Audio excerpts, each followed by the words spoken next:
जय शिव। दोलखा जिल्ला अवस्थित भीमेश्वर नगरपालिका वडा नम्बर 4 मा रहेको टवले स्थानमा अवस्थित यो मन्दिरको स्थान आज म देखाउन गइरहेको छु। यो बासुकी नाग प्राकृतिक स्थितिमा रहेको बासुकी नाग रहेको छ भने यसलाई दायाँ पारेर घुमेपछि हामी पवित्र 5वटा धारा भएको यो जलधारा देख्छौँ, जहाँ स्नान गरेपछि हामी देवस्थानको लागि माथि आउन सकिन्छ। त्यहाँ प्रायःजसो पुजारीहरू नरहेको अवस्थामा र विशेष गरी दसैँको बेलामा आफैले ढोका मन्दिरको खोलेर भित्र जान सकिन्छ, जहाँ गएपछि हामी देख्न सक्छौँ कि पुरानो पुरातात्विक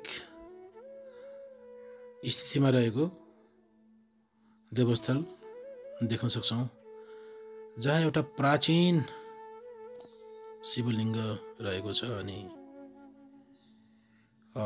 छेउमा रहेको मन्दिर परिसरमा जाँदै गर्दा विभिन्न वरिपरि दायाँ बायाँ रहेको देवी थानहरू हामी देख्न सक्छौँ। त्योसँगै माथि केही माथि हामी जाँदाखेरि एउटा शिवलिङ्ग स्थित भएको मन्दिर देख्न सक्छौँ, जसलाई हालै हिमानी ट्रस्टद्वारा जीर्णोद्धार गरिएको हो। त्यस पूर्व यसको अवस्था पुरानै स्थितिमा रहँदा प्राकृतिक अवस्थामा रहेको थियो। हामी दायाँ बायाँ प्राकृतिक दृश्यहरू देख्न सक्छौँ। चप्पल खोलेर भित्र मन्दिरको अवलोकन गर्ने क्रममा जीर्णोद्धारको जुन नयाँपन हो प्रष्ट देख्न सकिन्छ। मन्दिरको विशिष्ट बनावट प्यागोडा शैलीमा स्थित छ। यसको तोरण, ढोकामा रहेको तोरण पनि विशिष्ट काष्ठकलामा आधारित रहेर निर्माण गरेको देखिन्छ। त्यसपछि हामी मन्दिरलाई वरिपरि अवलोकन गर्ने क्रममा केही पुराना मन्दिरहरूका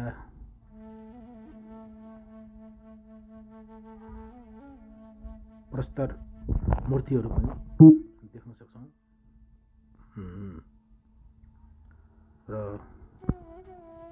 त्यही मन्दिर परिसरकै छेउमा हामीले एउटा पुरानो एउटा जलेश्वर मन्दिर, यो गुफाको भित्र एउटा मन्दिर रहेको देख्न सक्छौँ। जलेश्वर मन्दिर भनेर स्थानीय स्तरमा पुरानो कालदेखि पूजा गरिएको ठाउँ, जहाँ एउटा प्रस्तर मूर्ति रहेको देख्न सक्छौँ। तर अब श्रद्धालु भक्तजनहरूले यहाँ अलिकति फुल अक्षता पातीहरू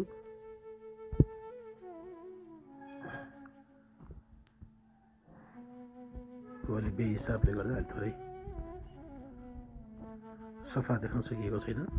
जलेश्वर महादेव अघि मैले बताए जस्तै यो चाहिँ दुईटा पत्थरको बिचमा रहेको छ र यही जलेश्वर महादेव मन्दिर परिसरकै वरिपरि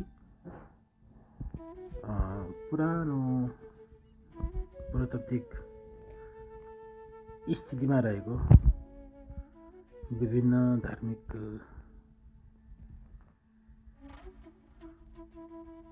परिसर हामी देख्न सक्छौँ। यो पुरानो रुख र त्यससँग रहेको रक्तकाली भनेर पूजा गर्ने स्थल, त्योसँगै एउटा सिंह बाहिनी र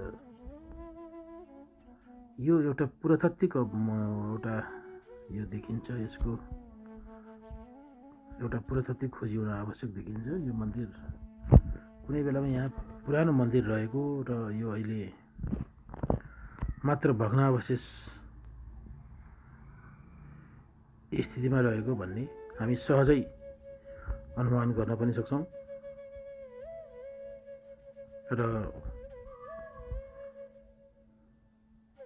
स्थानीयले पूजापाठ गरे जस्तै एक दर्शनार्थी आस्तिक हुनुको नाताले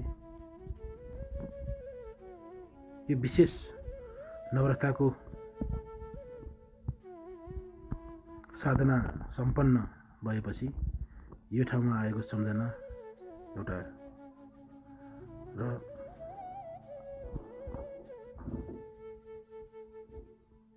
स्तुतिको स्थान सम्झना रहोस् र सबैलाई यहाँ आइदिन सादर अनुरोध पनि गर्न चाहन्छु।